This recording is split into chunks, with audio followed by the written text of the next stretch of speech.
The history books say World War I started with an assassination in Sarajevo. The ledger books tell a different story. For 15 years before the first shot was fired, Britain and Germany fought a financial war over a railway that threatened to bypass the Suez Canal and undercut British control of trade with India. British diplomats blocked German access to capital markets. French bankers strangled Turkish customs revenues. Russian agents destabilised the Ottoman government. By 1914, Germany was encircled, Turkey was bankrupt, and the railway was trapped in the desert 60 miles from the Persian Gulf. The assassination just lit the fuse on a bomb that Britain had spent 15 years building. To understand why Britain would risk everything to stop a railway, you have to understand what India meant to the empire. India was not a colony in the traditional sense. It was the profit centre, the engine room. Raw materials flowed out: cotton, jute, indigo, tea. British manufactured goods flowed in: textiles, steel, machinery. The difference between what India bought and what India sold kept London solvent. But the real genius of the system was invisible. Every ton of cargo that moved between Britain and India paid British customs duties, British insurance premiums, British shipping fees. These were called the invisible earnings, and they propped up the entire structure of British financial supremacy. The City of London didn't just control the trade, it controlled the payment systems, the insurance networks, the credit that made the trade possible. The Suez Canal was the enforcer of this monopoly. Opened in 1869, it cut the voyage from Britain to India from months to weeks. But more importantly, it created a choke point. Every ship that wanted to reach the east had to pass through a canal that Britain effectively controlled. This meant that Germany, despite being an industrial powerhouse by 1900, had to play by British rules if it wanted to trade with Asia. The nightmare scenario that kept British strategists awake at night was simple.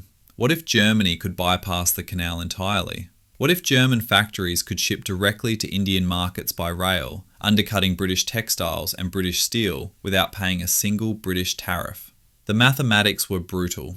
If Germany completed the railway to Baghdad and secured access to the Persian Gulf, they could move troops and supplies to threaten India faster than Britain could reinforce by sea. And the Royal Navy, Britain's primary instrument of power, was useless against this threat. Battleships controlled sea lanes. They couldn't stop a train. For the first time in a century, Britain faced a strategic problem that couldn't be solved by naval supremacy alone. Then there was oil. In the early 1900s, geologists began discovering that Mesopotamia, the land the railway would cross, sat on vast petroleum reserves. Britain's new dreadnought battleships were being converted from coal to oil. They burned hotter, travelled faster, stayed at sea longer. But Britain had no oil on its home soil. The empire that ruled the waves was dependent on fuel it didn't control. The German railway concession included mineral rights for 20 kilometres on either side of the track. If the line was completed, Germany would control the tap that fueled the future of naval warfare. They would control the oil that the British fleet needed to survive. This was the strategic calculation that drove British policy.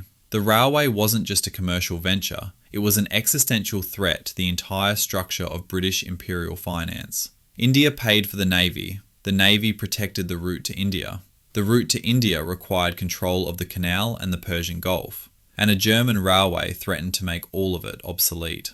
The Ottoman Public Debt Administration had already shown how European banks could strangle a nation through debt service. Turkey had gone bankrupt in 1875 and surrendered control of its revenues to European creditors. If Germany controlled overland access to India, the same mechanism could be used in reverse. British India could be the next victim, cut off, outcompeted, and slowly bled dry by a rival power that controlled the cheaper, faster route. For a century, British foreign policy had been defined by one obsession: keeping Russia away from warm water ports and away from India. This was called the Great Game. British and Russian agents fought shadow wars across Central Asia. British diplomats blocked Russian expansion at every turn. The two empires were natural enemies, but the Baghdad Railway changed everything. In 1907, Britain did the unthinkable. They signed the Anglo-Russian Convention at Reval, dividing Persia into spheres of influence. The northern half went to Russia. The southern half, protecting the approaches to India, went to Britain. The purpose was singular: block German penetration into the Middle East. The cost of this reversal was enormous.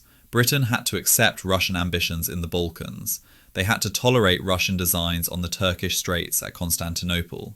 These were the very areas where Austria-Hungary and Germany had vital interests. By making peace with Russia, Britain was setting up a collision course with the Central Powers. The French connection came earlier, in 1904, with the Entente Cordiale. France got British support for expansion in North Africa. Britain got French cooperation in blocking the railway.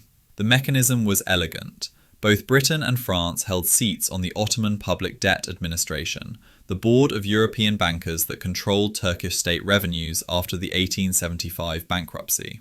Through the debt administration, British and French delegates refused to allow Turkey to raise customs duties. Without higher customs revenue, Turkey couldn't raise the capital needed to fund railway construction. It was financial warfare, conducted through the machinery of international finance. The railway was being strangled not by armies, but by accountants. In 1899, Britain locked down the Persian Gulf terminus before the railway could reach it. They made Kuwait a protectorate through a secret agreement with the Sheikh. The railway, which was supposed to connect Berlin to the Gulf, would now dead-end in the desert at Basra, 60 miles from open water. The dream of a German port on the Gulf was killed before the first rail was laid. But there was an unintended consequence to all of this manoeuvring. Germany felt encircled, hostile powers on all sides. The nightmare of Bismarck, a two-front war against France and Russia, was becoming reality. And the only reliable ally Germany had left was Austria-Hungary, the one power whose recklessness in the Balkans could start a general European war. What had been fluid diplomacy hardened into two armed camps. The Triple Entente, Britain, France, Russia, on one side, the Central Powers, Germany, Austria-Hungary, the Ottoman Empire, on the other. The system had no flexibility. A crisis anywhere in Europe would pull in all the great powers. By 1914, the railway agreements were finally being settled. Germany had compromised. They had turned the Baghdad to Basra section back to Turkey. They had agreed to stop at Basra and recognise British control of the Gulf. On June 15, 1914, Britain initialed an agreement that seemed to resolve the issue. But the alliance structure that Britain had built to stop the railway had created a powder keg. The railway that was meant to unite Europe and Asia had instead divided Europe into two hostile blocks. And when the assassin's bullet was fired in Sarajevo on June 28, 1914, the system Britain had constructed to protect India ensured that a Balkan crisis would become a world war. August 1914. The moment war broke out, the railway became a military target. British forces invaded Mesopotamia not to defeat the Ottoman army, but to secure the oil fields before Germany could reach them. The campaign that followed was a grinding war of attrition, fought in desert heat against an enemy that should have been easily defeated. But the railway's incompleteness became Turkey's death sentence.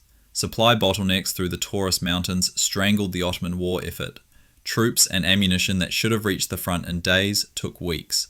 The gaps in the track, the sections that British financial pressure had prevented from being built, allowed Britain to capture Baghdad in March 1917 and Jerusalem by December. The cost in blood was staggering. The Mesopotamian campaign became a nightmare of heat stroke, cholera, and dysentery. British forces suffered humiliating defeats like the Siege of Kut, where an entire army was forced to surrender in April 1916. More than 85,000 British Empire troops became casualties. Another 17,000 died from disease. The campaign consumed over 400,000 men by 1918 to fight an enemy that never fielded more than a fraction of that number. The cost in treasure was worse. Financing the war required Britain to liquidate overseas investments that had been accumulating for a century. The empire that had been the world's creditor became the world's debtor. By 1917, Britain was borrowing massively from the United States. Financial supremacy transferred from London to New York, and it never came back. In 1916, even before the war ended, Britain and France carved up the Ottoman Empire along lines that corresponded almost exactly to the proposed railway route and known oil deposits.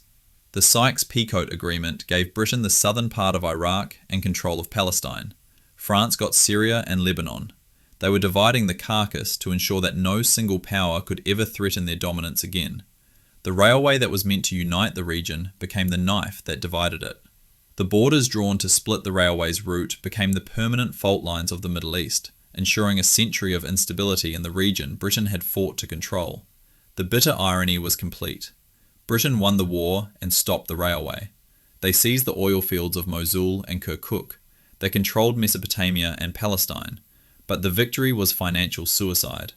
The cost of maintaining the unholy alliances that Britain had built to stop the railway, the Entente with Russia, the agreements with France, the promises made to hold the system together, continued to drain the treasury long after the guns fell silent. The story did not end in 1918. The ghost of the railway haunted the region for decades. The same strategic corridor, the land bridge between Europe and Asia, became a flashpoint again in the Second World War. Once more, Britain had to defend the oil fields and the routes to India. Once more, the cost was staggering. After the Second World War, the British Empire collapsed under the weight of its own debts. The pound sterling, once backed by Indian revenues and British naval power, could no longer sustain the global system London had built. In 1947, Britain granted independence to India, the jewel in the crown, the profit centre that had justified the entire imperial structure. The trade route to India that Britain had fought to protect was lost anyway. The railway never reached Baghdad, but the cost of stopping it destroyed the empire that tried. The railway was cut into pieces by the borders Britain drew, but the empire that stopped it was also dismembered by the cost. The final accounting proved what the ledger books should have shown from the beginning. Sometimes the cost of victory is higher than the price of defeat. And if you want to know how the US bankrupted the British Empire, watch this next video.